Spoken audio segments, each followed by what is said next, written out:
All right. I'm going to call to order the May 19th, 2026 regular meeting of the Cook County Grand Joint Economic Development Authority to order at 4:01 p.m.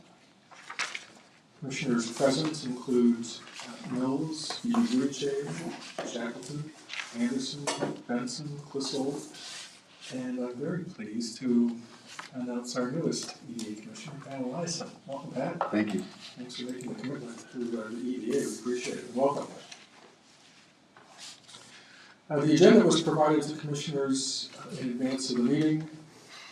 Are there any requests for changes or additions? Is there a motion to approve the May 19th, 2026 agenda? So moved. You, second? Second. Now let's go to the first. All right, all those in favor? Aye. Any opposed? Okay, moving on to public comments. Any members of the public that wish to speak to items not in today's agenda, please state your name through the public record. Linda Jurek, Executive Director of the Cook County Chamber of Commerce and Visit Cook County. Just wanted to let you know that Senator Hochschild will be in town, if you haven't already heard that, on Friday. Legislative recap, as well as a fundraiser, which is why I'm just verbalizing it. We would send that out to all of our chamber membership, being thoughtful about party lines and whatnot. But noon, it sounds like Voyager. So if you want to visit with Grant and thank him for this last session and all the work he's done for us, noon to 1:30. I believe it's at Voyager. TBD. All right, seeing no one else in the audience, I'll close the public comments. The minutes of the regular April 21st, 2026 meeting were provided in the agenda packet, pages 1 through 3 of the packet. Any changes or discussion points on those meeting minutes? Is there a motion to approve the April 21st, 2026 meeting minutes? So moved. You, your second. Second. You, I heard Mark's name first. All right, all those in favor? Aye. Any opposed? All right. We'll move on to the financials, and I'll turn it over to Commissioner Shackleton. Okay, so the EDA budget year to date is in line with budget expectations. Nothing really of note. Our cash position is a little different than what the balance sheet says, as we moved $70,000 out of our EDA checking account. We moved $70,000 out of an EDA checking account into the golf course checking account. That is not reflected in the balance sheet, but it has taken place. And the golf course cash position was a little tight at the end of April, so we moved the $70,000 over. Right now, it's sitting at $155, which is healthy. So far in the month of May, the cash flow about breaking, pretty good. So.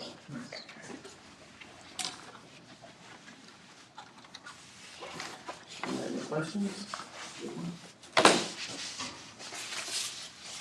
Seeing none? Okay. Good order. EDA Commissioners accepted forward to audit the balance sheet as of April 30th, 2026, for both EDA and Superior National. Is there a motion to approve the April 2026 payment? Is there a second? Second. All those in favor? Aye. Opposed?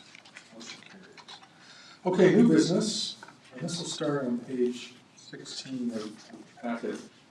This first item is Resolution 2026-14, designating the Executive Director as Secretary and Assistant Treasurer, taking the burden off of a couple of commissioners who were generous enough to volunteer for that. As has typically been the case, these two positions have been held by the Executive Director. Of course, we've been handling for a period, and this is consistent with basic practice. Anything you want to add to that, Lucas? No, just happy to help. If you want to give me the assignment, I'll take it. Is there a motion to approve Resolution 2026-14, designating our Executive Director as Secretary and Assistant Treasurer? So moved. Second. Second. Any other discussion or question? No? All right, all those in favor? Aye. Any opposed? Great, motion carries. All right, next item is 2026-15, and find this on page 18 of the packet. And this is a resolution approving a commercial lease agreement with Drosera, I'm pronouncing that right, Holdings LLC for office space at 425 West Highway 61. And I'll turn this over to Lucas for any explanation. Yeah, so the terms of this lease are identical to the previous lease with the exception of the monthly rent amount, and that has been increased by $50 a month. Otherwise, it's the exact same lease for the exact same space with the same breakdowns. I see Jeff Brand is here. Jeff, is it the HRA's intention to continue to share space? That is our intention. Okay. Great. I will make a motion to pass resolution 2026-15. Second? Thank you. Any other discussion or question? Move on to the vote. No? One, Yes, please. just one little detail, in the memo, down at monthly rent, difference of $50, like you said, and then there's a bullet that says these new rents represent $100 increase. From the year one. So year one. Yeah, So each year goes up by 50, so right. 2 years ago it was $100. Thank you. Yeah, sorry, that I could have been more clear on that. But yeah, because it's split in half, it's 50 per step. This would be the next $50 step. Any other questions?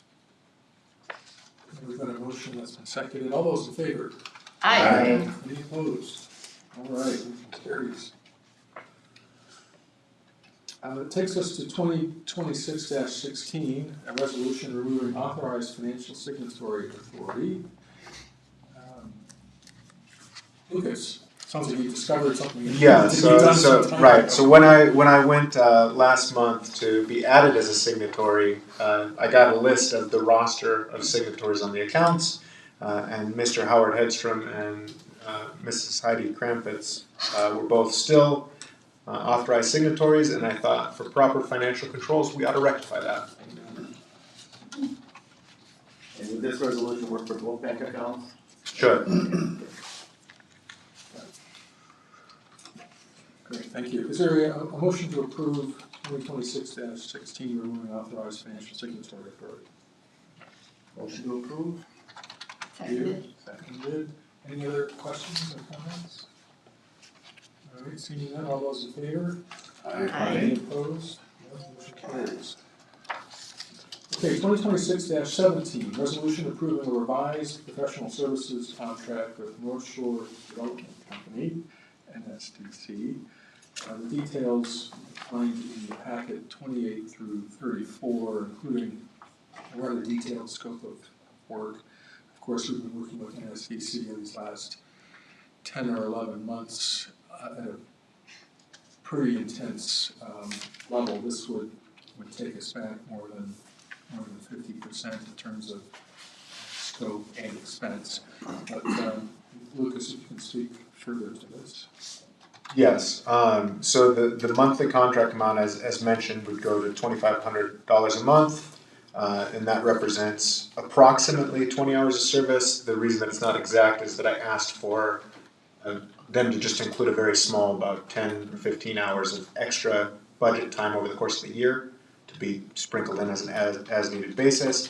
And then as far as the scope of work, if you didn't want to read the very thorough description, this is a scope of work that Teresa and I worked out and discussed, and brought in Peter as well to discuss what the best sort of relationship might be. And really what this amounts to is all of the back-end administrative functions. So things like collating the bills to be paid and getting them over to Serena, or the preparation of this agenda packet, for example, although I did work on various pieces of it, to include, but in the end it was Teresa that brought it all together. as well as setting up a reminder schedule and regular reporting on grants. Now, the split would be such that I would be writing the narrative, right? So like anytime that we have a grant update, or we're going for new grants, that would be entirely on me. So this is not, they would not be helping in that scope of work. But as far as like gathering easy to find, report items and making sure that we have them all for grant reports and making sure that we're doing that in a timely fashion, that would be the responsibility of North Shore. And a good example of that would be I get an email update every week. Alex called me today about business development grant and where certain things are outstanding. And Teresa has kept track of that and then sent me like a weekly reminder, and I have sent her back like, here's who I reached out to, here's what was happening, here's what I have, and as it comes in I send it to her and she updates the spreadsheets and the tracking and everything. So I think that this will work really well, and it's going to allow me to spend a lot more time doing FaceTime with the community and doing outreach and going and actually doing what I would characterize as the work rather than being in the back office doing paperwork to the extent possible. Yeah, we've tried to be sensitive to a few issues or potential concerns. There's the budget, and this is contained within the budget submission, which is actually less than last year's ask. So we're in a reasonable place there. I think the other thing to be cognizant of is making sure that this is truly back-end administrative. We don't at any point seep into decision-making or strategy. Of course, NSDC has other business relationships, and what we cannot get anywhere near is I think the actuality or even the perception of a conflict where they're driving business or decisions in a certain direction. And so keeping this purely administrative, I think, to a high degree protects us. Now, NSDC is working now more closely with HRA. I know you haven't had a chance, and frankly, the scopes would be different just based on the fact that the work is different, but is this roughly in line with the level of support that NSDC is providing HRA? I'd say ours is probably a little bit more limited, but yeah.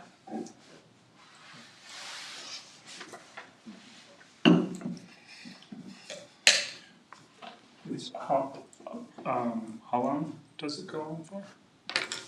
I believe it's a year term. Yeah, the last agreement was, this is effective June 1st, 2026.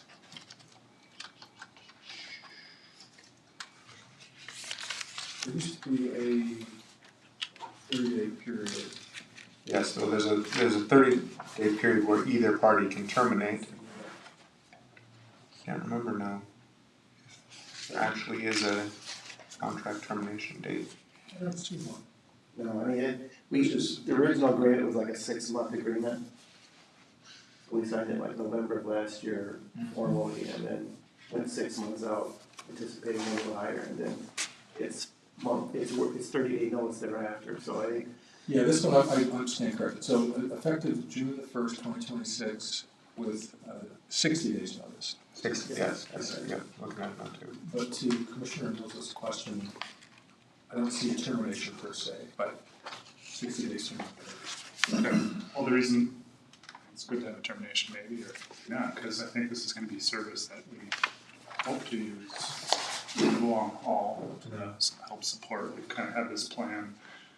I think with a 60-day notice, I think either party can renegotiate or sufficiently without too much things. And this was, I mean, I thought it looked good personally, and I'm in favor of the board passing it basically as is.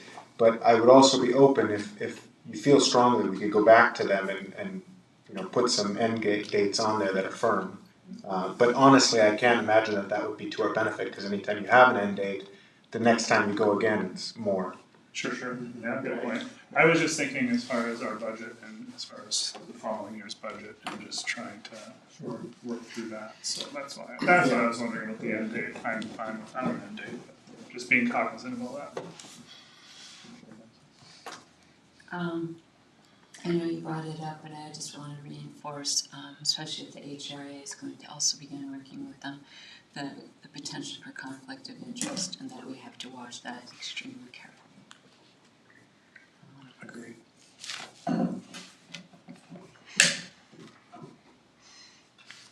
It's a little confusing in that Teresa is definitely worth the hourly rate that's in there, unquestionably. An administrative assistant is not generally paid anything like that, so she is capable of doing the top end, so it's a little wonky. Like if we're just having administrative assistant support and not leadership and those sorts of things, then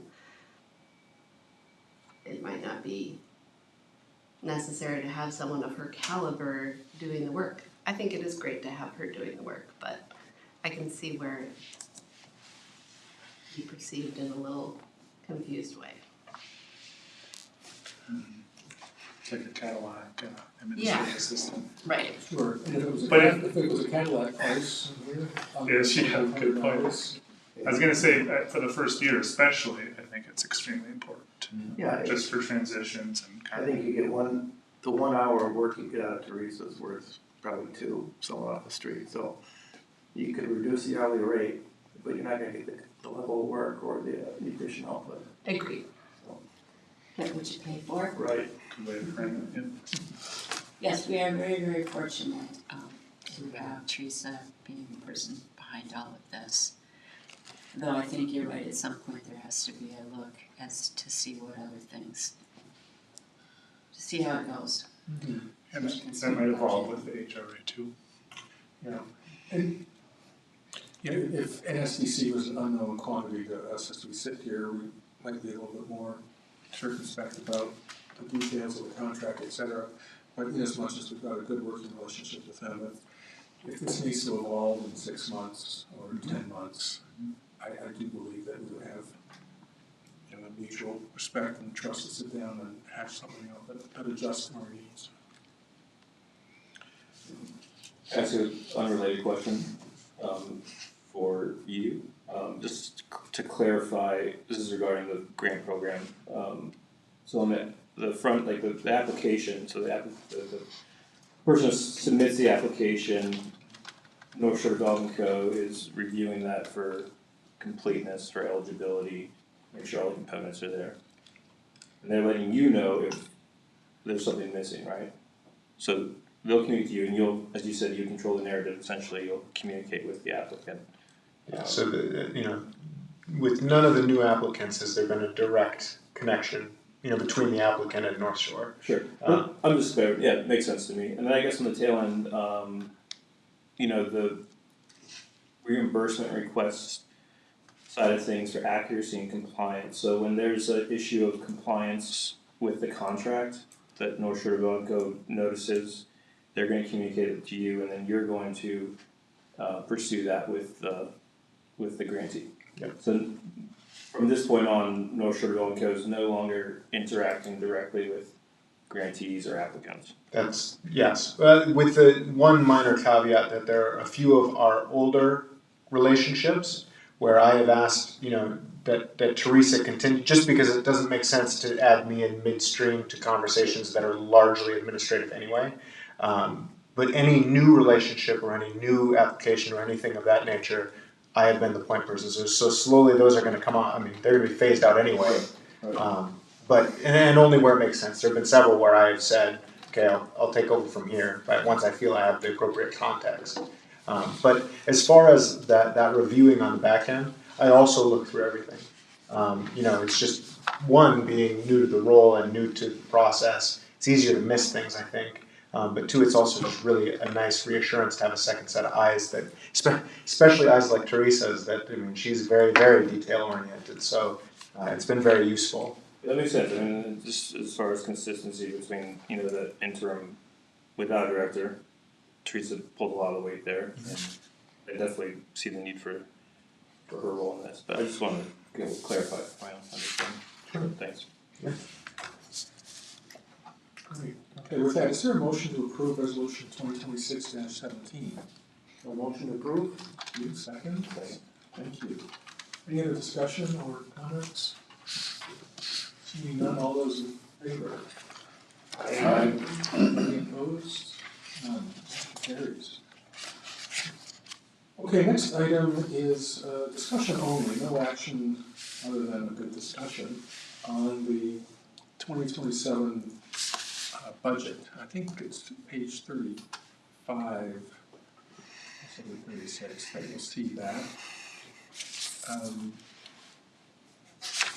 And this table includes the current draft of the 2027 budget, and for comparative purposes, the approved 2026 with the variance by percentage. So you can see that the total levy request, or our budget for 2027 currently sits at $496,539, and that's down just slightly, about 3% from 2026 approved budget. And I'll turn it over to Lucas. Sure.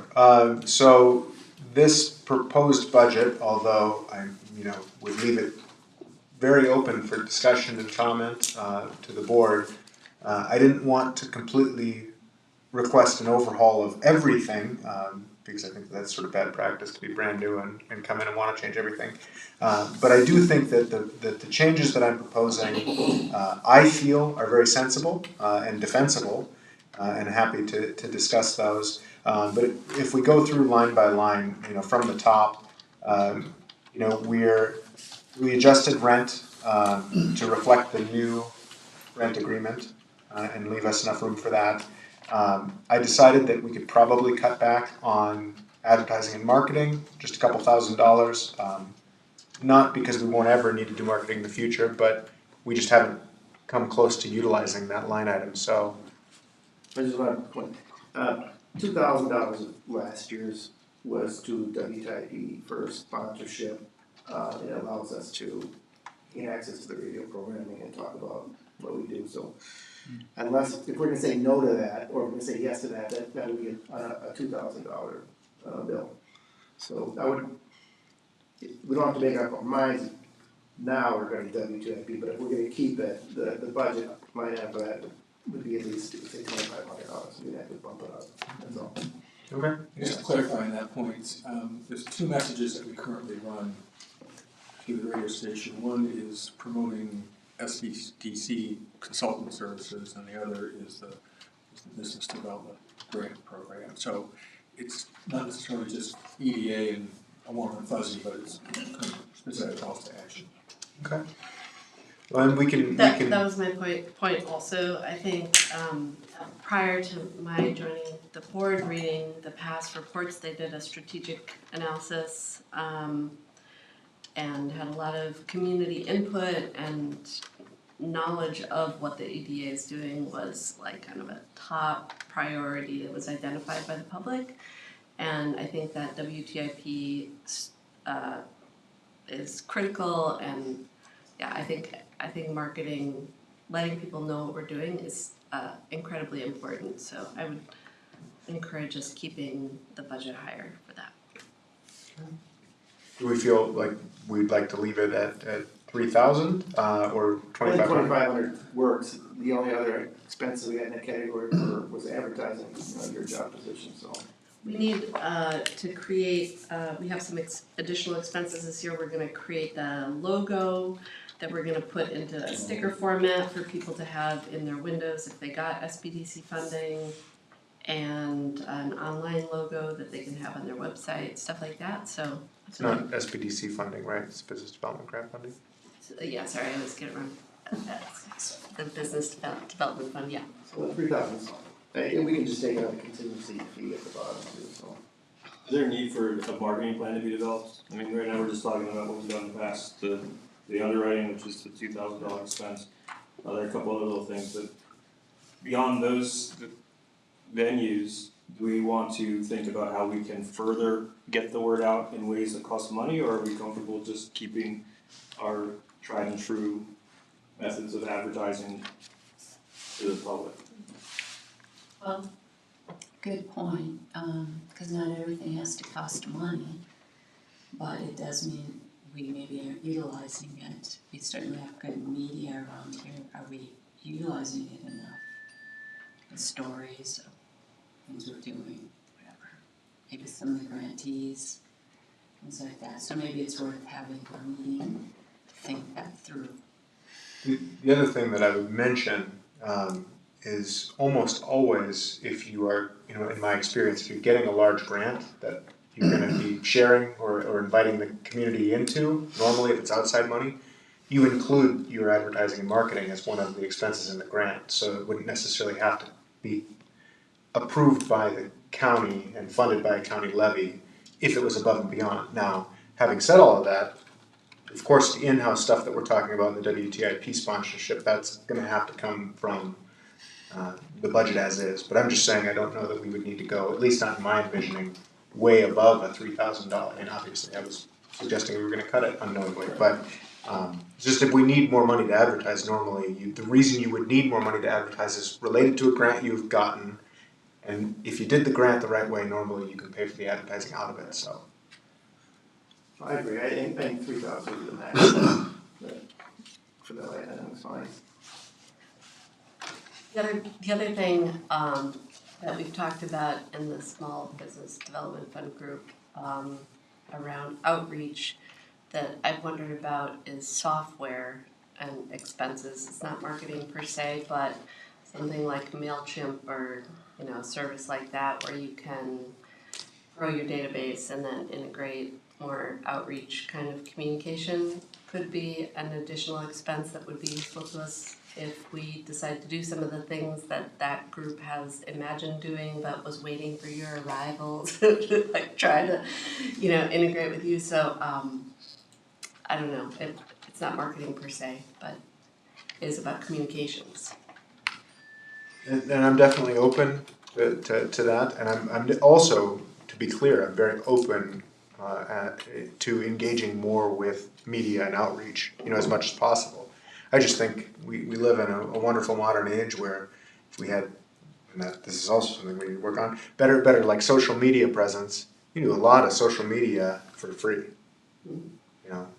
so. But yes, I think that doing mailers and that kind of thing could be very useful.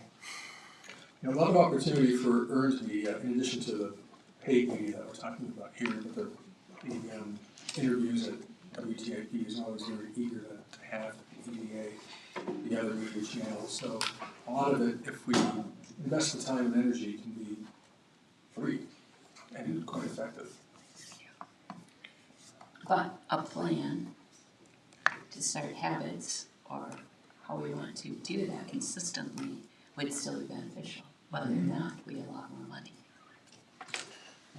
We need a marketing committee. Oh yeah, another committee. All right, let's go back to the budget itself. Okay, so That's line one. that was line. We're making progress. There aren't that many lines. So you'll see rent utilities is higher. That literally just reflects the changes in the rental agreement you just agreed to. Insurance came down relative to the usage. If we want, we can leave that where it was. I just wasn't sure that it was necessary. Mobile phone increased, where our billing increased, so that changed that. Board per diem and meeting expenses. Unless you guys are giving yourself a big raise, you could increase that to 40,000, I guess. But short of that, that's staying the same. Bank charges the same. Going down to professional services, this is one of the big line item bumps, if not the only one, and that is related to the North Shore contract you all just agreed to. So that's the reason for that change. Next line items unchanged. Accounting is going to go down. Several of these are related to the sale of golf course. and, you know, the lower workload on several of the following line items, I think that pretty well explains virtually all of that to the end of professional services. Office expenses, chopped, $2,000 out of supplies and equipment IT, just because I don't foresee us needing this budget $3,000 aside for next year. Staff expenses, it's related to what I signed on to work for you guys for. I did reduce travel and lodging, because I do intend to go to a number of meetings, but I just don't think that they're going to add up to 5,000. I think 3,000 should be plenty. Cedar Grove, special assessments, that's ending. So that's why it goes to 0. Pass through to Grand Marais stays the same. Wait, And- does that mean the sign got made? Sign did not get made. No sign. Good point though. What was the special assessment for? Wasn't it the sign? No, it was improvements a lot, so like access to water and power stuff and sewer. Usually I get assessed. Lucas, the sign that Commissioner Anderson is referring to is. The entrance to the business park, listing all Yeah, the there's business some parks. discussion with current business owners in the park of jointly funding a high-quality sign. Those discussions, I think, would need to be resurrected because I think they've atrophied over the last year and a half. And I don't recall any of the figures that were even being estimated at the time associated with that, but there might be something there. Certainly something to look into. And I think that leads us to the last bit, which is probably the bit that we're going to be, if I had to guess, discussing the longest. And that would be that I would like to put to the board that we take the $200,000 business development grant fund that we've been allocating each year and cut that in half for next year. And I can get into the reasons why, but I figure I may as well finish off the changes that I'd recommend also before I do that. And I would also propose that we change the way that we conduct the business development grants to remove any grants less than $5,000, such that all grant requests are larger than that amount, and that there are no grants that EDA gives that don't require a match. So in the future, all grants that the EDA gives would have to have a match from the grantee. And I would also recommend to the board for next year that we remove the progressive structure of the match, because I think that all of the applicants that I've worked with find it very confusing. And that I would suggest to the board that we make it 25%. So instead of 20 going up, it's just 25 the whole way up to the full $25,000 ask. Now, whether or not that means we go to 2 cycles rather than 3 cycles, we'd be open to discussion on that. I don't necessarily have a very strong opinion on that portion. But the rationale for why, I believe, is that the feedback that I've been hearing in the community is, and the questions that I've gotten are largely in relationship to the perception, although we won't say reality, of people seeking essentially free money to fund what might be a business and what might also just be sort of toys for them. Now again, I won't claim that that's a reality, just that that's a perception that I've been hearing, and I think by removing any non-match, you're requesting that businesses and people that want to have a business have skin in the game. I think it makes it easier to defend, and I think it also maybe philosophically more aligns with what economic development, private enterprise versus public enterprise is meant to do. Questions on that before I keep talking, up to this point? Not a question, but, well, maybe it is. Should this be a detailed conversation you really have with the grant committee? Which I'm for all the work and time and effort, or maybe you guys have already spoken, so you understand how they've built this up, as you know, very recently, and understand, to me, this first conversation belongs with them. the detail, at this sort of a detail level, not the larger commission. I had this conversation with It's, so. it's not news, but I think there's definitely a deeper conversation we had with the committee as this is explored further, but it's, as it relates to the budget, I think, budget's one thing, but modifying the match is another thing. And eliminating the lower tiers, things we can discuss between now and, next year for sure. I think the larger matter is, the $100,000 reduction, right? Yeah, or for me, maybe more interesting is the $100,000 new bucket. Right. Sure. And regarding this proposal, you came in from the outside and the perspective he offers is appreciated. So that's not lost for sure. So with that, can you maybe just add a little color around the opportunity bucket and just how that, Sure. why and what on that? Sure. So, when I came and I'm looking at the EDA, one of the things that I recognize is that virtually everything that an economic development authority may want to do at any point is going to require local dollars, right, that are sort of ready to go. And Siri, in fact, before the meeting, you brought up how when these grants appear, it's like you could just got to try to figure out how to make a request, and it's quick. And if that would be an appropriate project. And what I have found over and over and over again in my career and all the various roles that I've been in before, so many wonderful opportunities die for lack of financial readiness to capture them. Right? That by the time you've gone around and built up a coalition of the willing and gone and asked all the various boards and funders, if you get there at all, you will often get there too late in terms of getting a grant in my experience. Now, that's not to say that I would want the EDA to always bear the entire burden of a local match on its own. I do think that it puts us in a much better position. So that would be a portion of it. But I would also conceive of this giving us the flexibility to take actions that otherwise, would not be possible on an opportunistic basis. To give an example, but not to be prescriptive about what this would be used for, something like that could be being able to gather up shovel-ready sites that could otherwise be developed, such that we can have a repository of those across the county for when developers come a-calling, and to take those and literally get them designated as shovel-ready sites with the state, which is a designation.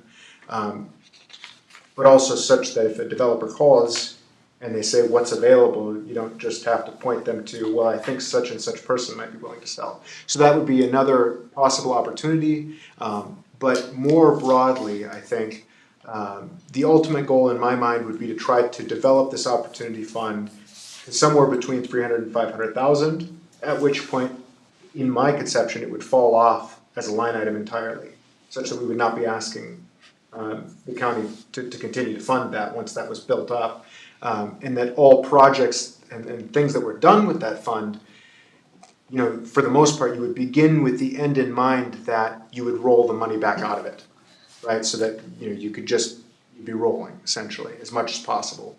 Sometimes that would not be possible if it was used for grant matches, but to try to take and have that be the conception that this is something that allows you to get into something and do interventions that otherwise just would not be possible given limited time frame and scope and needing to run around and get support.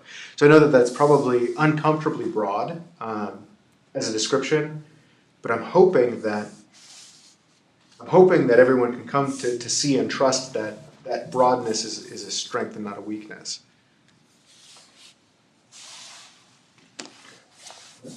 The fund doesn't exist in Cook County, so it would be impossible to come up with concrete examples here, but just based on your prior experience or even your awareness of other markets or other jurisdictions, I think it'll be helpful to actually present concrete, real-world examples of how this has been able to be utilized.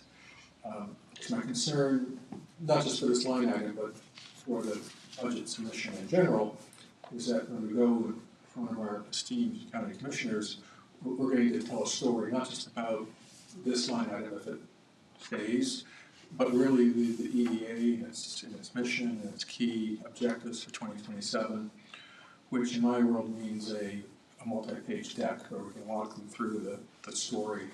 And if this line item is in there, then that's going to be part of the story. Sure, and I'm happy to do that to the extent that I'm able to. I just wanted to bring it to you guys first to see if it was something that you felt was palatable and worthy of being brought before the county commission essentially. Yeah, I do. I like the idea of creating another opportunity fund, another way of economic development that we can support in the county. It gives us another tool in the toolbox to do that. I was concerned about this being an annual ask, and I like the way you pointed out that wouldn't be the case.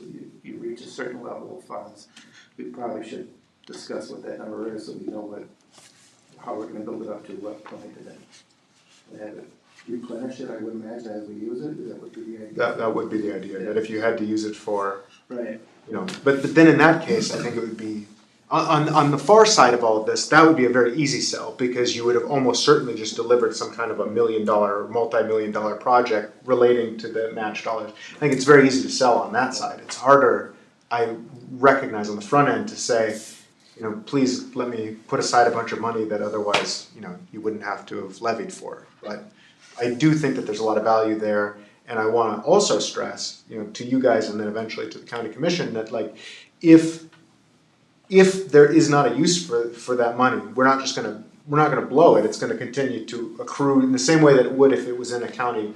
So in other words, it's not like the money is gonna be squandered. It's going to be used even when it's not being used, if that makes sense. It's gonna, yeah, I appreciate that and understand, and I think it's gonna be valuable to better define what that means, when we go to the board. But yeah, I like the idea too. I was, hesitant in cutting the small business development fund, or the business development fund, grants, because I think that can do a lot of good and is doing a lot of good.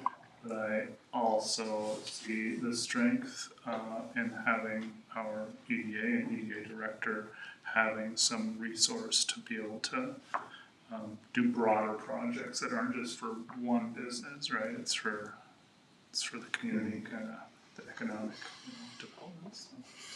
Yeah, and I think, you know, organizations, in my experience, that are sort of well-fed, right? So it's always a balance, right?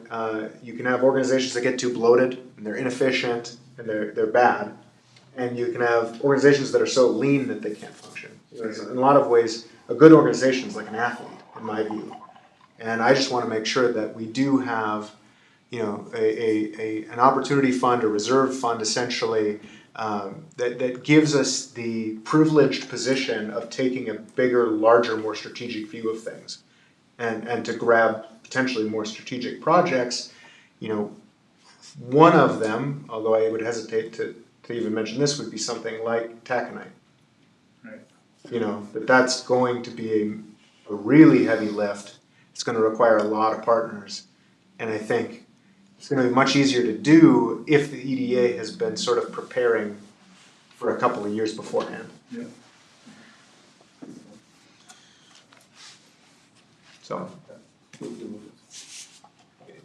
Just to your point about the business development fund, just for numbers wise, you know, the first cycle we had $100,000 allocated for the first review cycle. We distributed 86, so there was 13,000 that rolled over.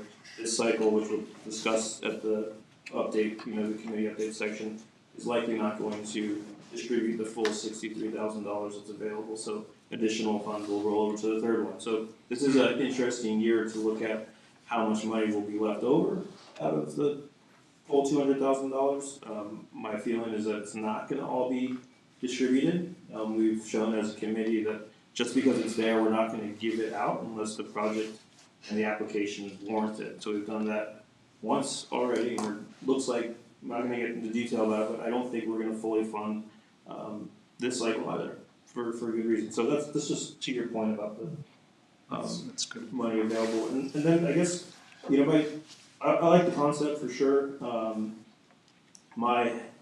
I guess what I would like to see between now and our next meeting, sorry, I spaced. Commissioner Clissold asked to maybe provide some real world examples, of this in action, right? A success story, sure. That's great, that'd be awesome, but if we could take it one step forward, you've identified Taconite Harbor as maybe a local application of this fund as, maybe one way to sell this to the commission. But I'd like to see more, like we've talked about childcare quite a bit, you and I, and that was part of your application, but if you could maybe create several scenarios to address needs in our community, in our county, so that this could help, this could support, this could fund. And just like Commissioner Anderson provided you with, we were talking, you guys were talking about grants, they pop up, but then identify grants that are out there that if we had the $500,000 in the National Fund today, what programs are there that we could just tap into right away? So, things that are happening around the country that are like this, and then some examples of needs in our community that this could fund, and then the programs out there that we could take advantage of if we had the money in the bank. Sure. Does that make sense? Yeah, no, absolutely. I like Mayor Benson's suggestion about talking to the business development grant also as a group more. You have to talk to us individually, but not as a group, but we have good back and forth maybe as a group. I think it's a brilliant idea to separate out to be able to leverage better the money that we have for business development or economic development that we want to do. I think the broadness could be very complicated because there's so many potential great things we could do with money if we had the money there. And as you mentioned, the grant funding support for projects, you can write into a grant that it feeds back into the fund to support the fund staying what it is, but there's some expenses where the money will just go away towards the project that it facilitates. And I think it's been one of the reasons I took on wanting to understand what has happened in the Small Business Development Fund historically and what's worked, what hasn't worked, is trying to understand what levers we're pushing well and what we aren't.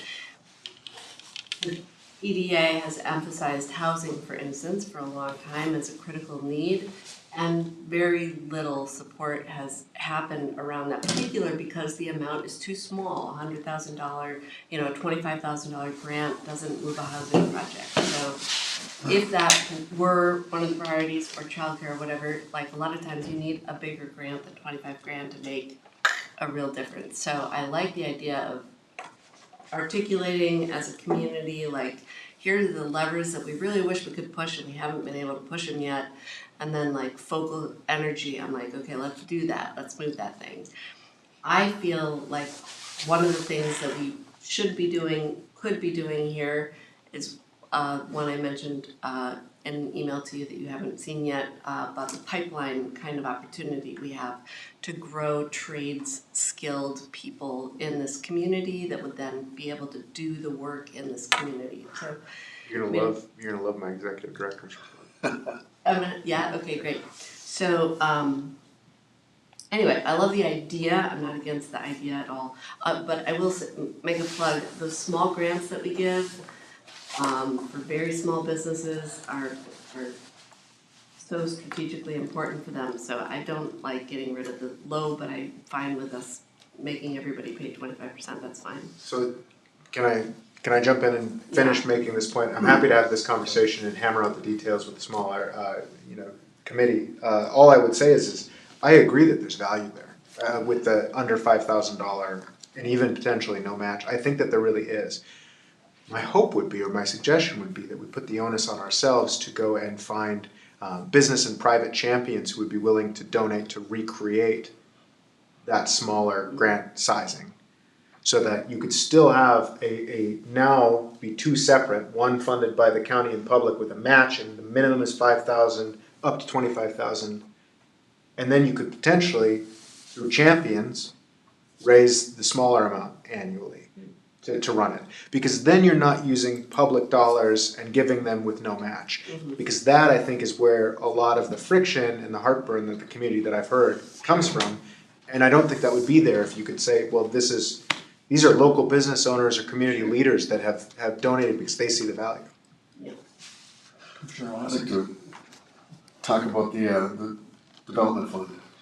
And just from experience, I brought the same discussion to the Board of Commissioners a few years ago to develop an IT fund for the Sheriff's Office, because when we have to replace all of our systems, you're talking at least $500,000 to do that. And it's easier to put a little bit away each year, and then when you have to go into that big ask, it's there. So when you talk about having a cap on that, like $400,000 or $500,000, I think it should be even higher than that. Because you're talking about prices right now, and when that money needs to be utilized, it could be 5 years from now, the prices could be doubled by that time. I think that's an astute observation. I think it'll be a difficult observation to sell. No, I get that, but I mean, looking into the future, as everybody knows who's tried to build anything up here, it's not cheap. And I'll go back to another plug, so that I've been advocating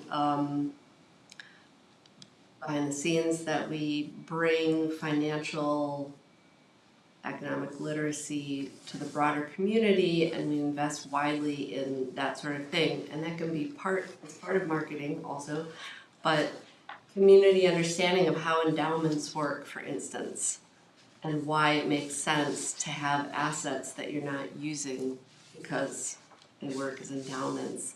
They make a lot of sense, especially if we can sell them on the capacity of this is what that looks like in your own home. I'm a huge proponent of endowments, as I think we've talked about. I'm in favor of utilizing them for all sorts of things, especially if we can find champions to fund them. I agree. I think that would be phenomenal. This may not relate to a particular line item in the budget, but I think it does relate to the story that we put together for ourselves and the public, and probably most importantly the county commissioners, and that is the revolving loan fund in 2027. I've resisted taking that on board until the golf course is sold. God willing, it'll be done this year. We won't have that distraction in 2027. So the business development fund, potentially this fund, the revolving loan budget, and we start to have a whole series of tools available to us. So as I say, probably not a line item unless I'm missing something, but certainly part of the story that we can tell. Thank you for bringing that up, because I was just sort of waiting. Because I was hoping that has not dropped off our radar. No. And I think that's a great compliment to the grant piece. And probably more appropriate, a lot of the dollars we're seeing going out of that grant fund would really be better held with the revolving loan fund anyways. Well, philosophically, you'll forgive me. I was born and raised in North Dakota, and their way of doing things is often different. And there would be many, many people that I was raised around, and the way that doing business there, people would be apoplectic if government was front-running private lenders. That always, any kind of local public assistance, it was, have you gotten at least a no sheet from a lender? We prefer you got 80% of the way there with a lender. And it would have been the lenders too that would be apoplectic about that. Even in my last job, I had members of my board who were local bankers, and they said, well, they haven't been into my office, so no, until they've come in and gone through underwriting with me, I won't do it, or I won't support using public dollars because they haven't sought private dollars.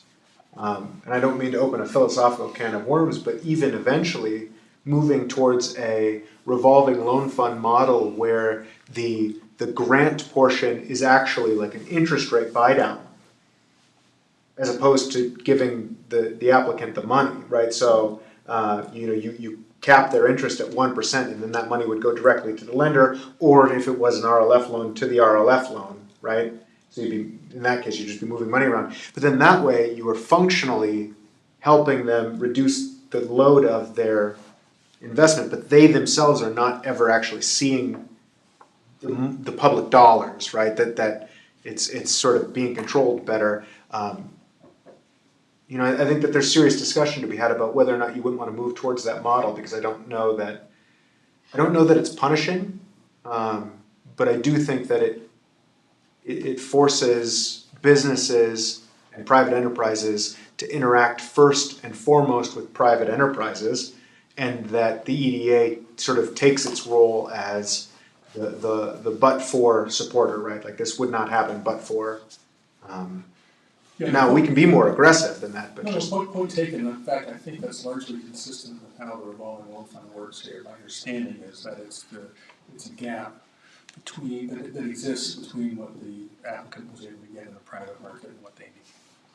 Sure. And I didn't mean that to come across as a critique of the RLF. I'm just talking about my own sort of philosophic musings on going forward and potential, ways that we could retool is all.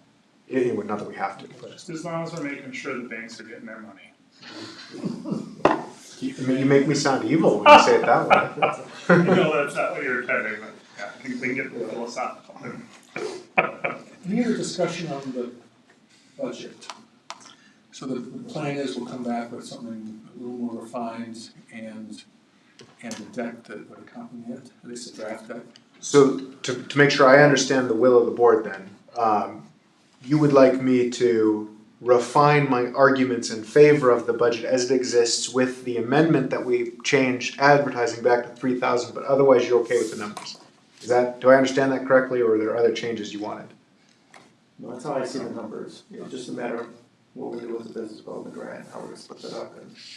And I think we, as commissioners, we're gonna have a meeting on the 22nd for this round of review. Perhaps that would be a time to, once we're done with the grant side of things, is then we could discuss this, the amounts of the proposed change. We could maybe just figure it out a little more amongst the four of us.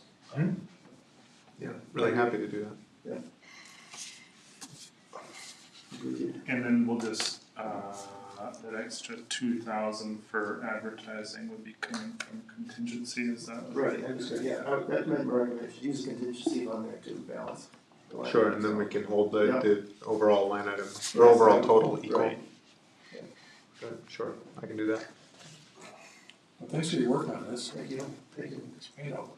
Answers. Okay, so we'll close the budget discussion, we'll revisit it at our next meeting. SBDC, so Rochelle sent us a note this afternoon that Brett Lucas has printed off and shared. She was unable to get back from Duluth in time, but her update is here, including some work she's recently done with Alina on the, I think it's the paid leave program. These are meeting held, I believe, on the 14th community center, not that mistaken. It's an educational class at Cook County Higher Ed. Right, excuse me, yeah, okay. So if there's any feedback, I would suggest we funnel it through Lucas. Michelle should be back, I think, this evening. The scorecard, that's for last year, right? So that's Correct. the former And consultant, that's the hourly, the 471 was the hours they billed for services provided last year. right, so if I can, is that okay, Peter, if I jump into talking about this scorecard? Oh, please, yes. So this scorecard, I believe, correct me if I'm wrong, but you guys have never actually seen anything quite like this before, right? No. So this came out of a really great conversation that Peter and I had with Northland, and I asked them if they could send us any internal numbers about their own performance so that we could share it. No, it's seeing as we're the pass-through for the contract, right? That it would just be good for us to know and great to share out, to build support for SBDC and the work that they do. So she sent over this as partially an example to me to say, is this in line with what you wanted to see from us? And I said, yep, that's perfect, I love it, it's great. But to be very clear, this is from the period Jan 1 of 2025 to the end of 2025. So this does not include any portion of this year, just to make sure that everybody understands the numbers that they're looking at. But everything else is there as you see it, and my hope is that I'm going to be able to bring this to you at each meeting relating to the previous segment of time. Are you able to access scorecards from, say, the past 5 years, just for reference? I could ask them. This is all Northland's That'd be great. proprietary information, so we're kind of at their whim on what they'll share, but I can ask them for it, certainly, yes. That'd be nice. Great.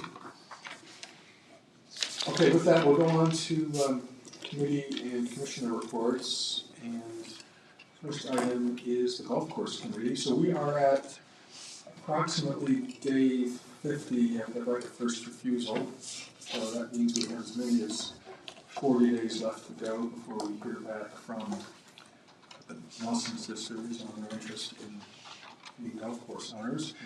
And frankly, we're in no rush to get that news back because we've got work to do on septic and irrigation. Have there been any communications or questions, anything? Nothing else? Crickets. We've Thank been, you. I think we've been told not to reach out because Mike has a personal relationship with them, so it was told it's not proper. But and someone said behind the scenes that they may, more likely to wait 90 days than Heard that. come to us sooner, so. I'm sorry, I missed that? They're more likely to wait the 90 days than to let us know sooner. So. Oh, So if that were to happen, as is expected, that gives us then 60 days and no more than 60 days to close. That takes us through the end of August, if my math is correct. Which is a good thing because we've still got septic and irrigation to sort out. The easier of the two is the septic.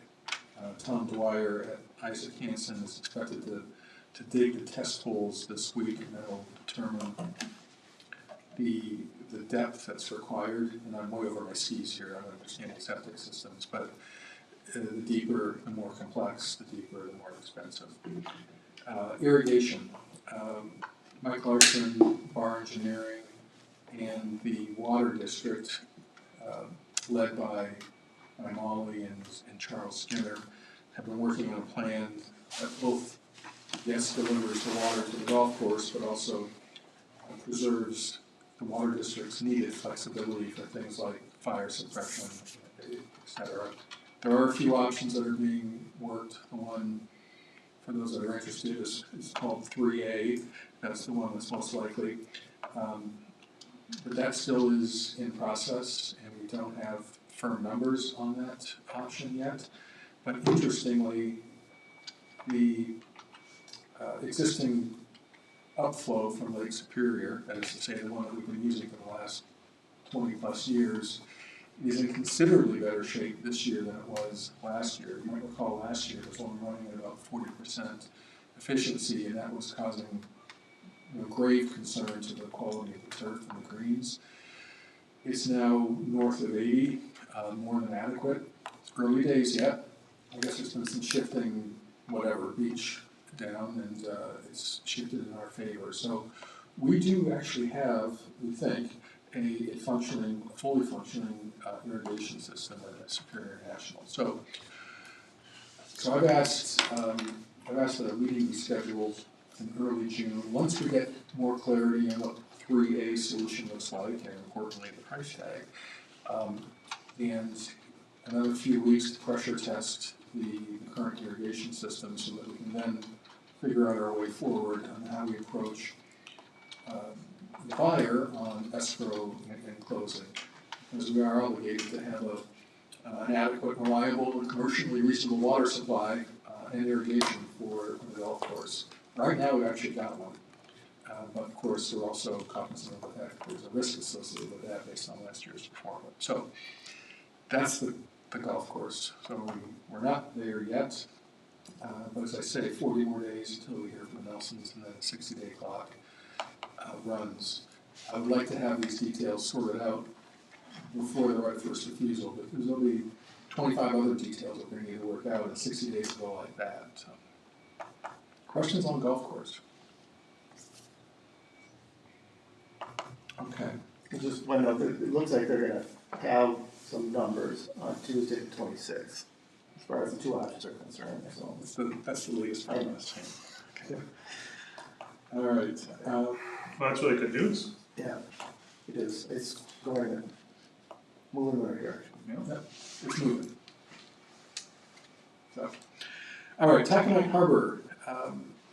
As I shared in the last meeting, the advisory group has held its last meeting, and the next deliverables will be a town hall / open forum, actually down in Schroeder.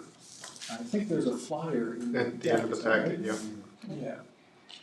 And that'll be followed soon thereafter by a meeting with this body, where selected members of the advisory committee will actually present findings of the study. But, yeah, that's right. Last page in your deck, public open house, Monday, June the 15th, working noon to 7, down in Schroeder at their town hall.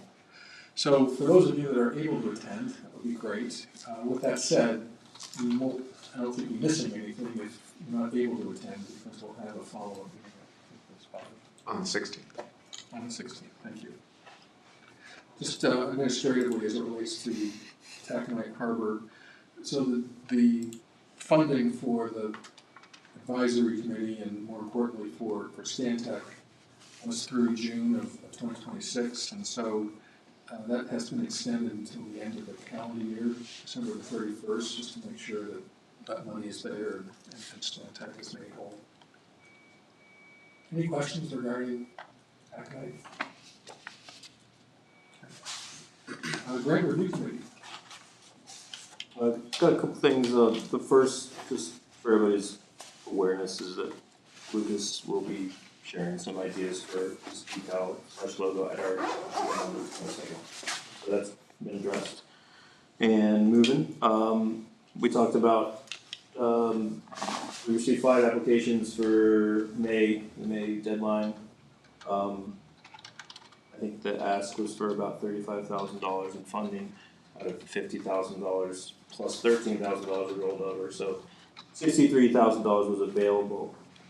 So that's all in the works. We'll get follow-up information by tomorrow, and then review it one more time around for the 22nd. Great. So everything's, timeline seems to be working well, and that's all moving forward. I think just going back and looking at 2025, there are several pending reports for projects that have had reimbursements issued. So I was just, we talked a lot about it, how do we get the information we need from grantees post completion, right? And because you mentioned, if there's not a carrot, people aren't gonna provide that information. And it sounds like there's no carrot and we're not getting information we need. We're sending emails out and trying to get final reports for completed projects. So something to kick around, our contract, the requirement is the final report is due 30 days post completion or 1 year after contract is executed, whichever one happens sooner. So perhaps we might just want to simplify it. All of our contracts are a year. Right, the project has to be done within a year, and we might want to consider just making the report due 30 days after reimbursement final is issued. And that might help. There's, the contract states that you have to pay it back if you don't meet the terms of your agreement. And a reminder in that final reimbursement that that is what you've agreed to might help people get that back to you sooner. And by eliminating that, whichever one comes first, a year or 30 days post completion, I'm just making it 30 days might generate a little more persuasion. I don't know. Sure. Other than that, yeah, we talked about the numbers. There's quite a bit of money that's going to roll to the third deadline, which is in September, and we'll see how the cards fall. And Great, great, thank you, and thanks for all the work, as always, on the grant, I know that takes a lot of time. HR committee, anything, on that? Again, thank you for terrific work on Mr. Lucas here. Finance committee? Went over the draft budget, huh? Yep. Sorry, I missed that meeting again. I was super duper late, so Yeah, well, I thought I was bad, but you were really. I was like, I got. I'll turn it over to Lucas for the executive director. Sure. Well, I'll keep it short and sweet. I just wanted to go over highlights of my first month. I went back and counted. I have averaged 3 meetings per day, every working day for the last month. I just to give you a number that I could think of off the top of my head as I was sitting here. I've now been to 2 Grand Marais Business Coalition meetings, amazing meetings. Everybody should attend those. A community leadership committee meeting, a city council, Grand Marais City Council meeting, Cook County County Commission meeting, Schroeder Township meeting, 2 meetings with food producer groups, as well as a lot of one-on-one introduction meetings. Really enjoying that and everything that's been coming out of that. It's a lot of fun. There are some really amazing people here. I intend to get to both Lutzen and Tofte meetings sometime in June, if possible. Amazing that we're almost to the end of May already. I will also, for everybody's knowledge, be attending the EDA conference in June 3rd through the 5th in Brainerd. So I will be available by phone, but I will be down there at the conference. So just so that everybody's aware, and that for anybody who may not know, is basically all the economic developers of Minnesota get together, share best practices, learn, and make connections. So that's great. The thing that I told Siri that she'd be excited about is I had a meeting today where Cook County has been invited to be part of a 5-county coalition application on workforce development pilot project for former coal-centric communities. And so I'm not ready to talk dollar amounts, and obviously this will be subject to approval, but the idea was, and Minnesota DEED was involved as well, to make this a statewide sort of application. And I think the fact that we were included, we're kind of an outlier, we'll put it that way, based on the other counties that were on the call. I think it'll be exciting, so we'll see where that goes. Carla is very, very supportive of us. She's been visiting for us for other grants, but she does not forget us. Yeah, that's how we got the Tack Harbor, that's, yeah, you know. Sure. And then the only other thing that I don't know that has been mentioned is we received our finalized audit. So. Got done in June, before June, first time ever.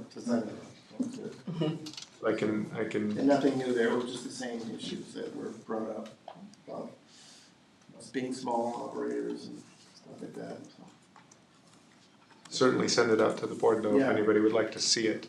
But yes, we did get that in just last week, the end of last week. So. Yeah, I think that's it. Any questions for me? Otherwise, I think that covers my director's report. Well, it's not a question, but I just wanted to highlight your participation at the leadership meeting, talking about your experience with childcare and your grad work, and it was a pretty big hit, I'd say, at the meeting, I thought, and the estimate for our endowment is $20 million that we have to get to make childcare free for everyone in The county? in the county. Yeah. So that's a lot of money, but the 1% sales tax raised $20 million however many years ago, and that's not that we can use it for that, but what I'm saying is it's achievable, it's obtainable. Sure. It's just gonna take some. It's gonna take some. Yeah, and I mean, I think to that point, I think it's probably only achievable through private champions, and the main reason why is there are so many capital controls over what public dollars can be used for and invested in, and so you could never make a performing endowment off of public dollars. right? Because what are you gonna do, buy muni bonds? It's just not gonna, it's not gonna return what it needs to return. So in order to actually make the thing work and do something like cover the cost of childcare, you'd have to use unencumbered, use it however you want, invest it however you want money, and that money is by that, sort of definition private. So I don't see the EDA as sort of quarterbacking that or being involved operationally, but I do think if we could pull together a coalition of the willing and empower some community champions who wanted to see that through, that could be huge. So I'm excited too, but I managed to, I think, make Peter nervous because he was like, what did you sign up for? It's true. Nothing, nothing. I appreciate the update, and I very much appreciate the fact that you've really jumped into the job. You're getting to challenge preconceived notions that we might carry. You're meeting a lot of people, making an impact, and so that's very much appreciated. So thank you. My pleasure. And thanks to all the commissioners for all the time they put in, and especially our newest. Welcome again, Commissioner Elias. So, any other items that we want to bring up or share before we close this down? I don't think so. No? Okay. Is there a motion to adjourn the May 19th, 2026 meeting at 5:17 p.m.? Yeah, is there a second? Thank you. All right, we're done. See everyone on Tuesday the 16th. Thank you. Thanks, everyone. I just got an email today. Thanks, Dan. Oh, yeah. It's, Well, it's the formality, right? So real work doesn't happen here. You get the idea. Oh, yeah.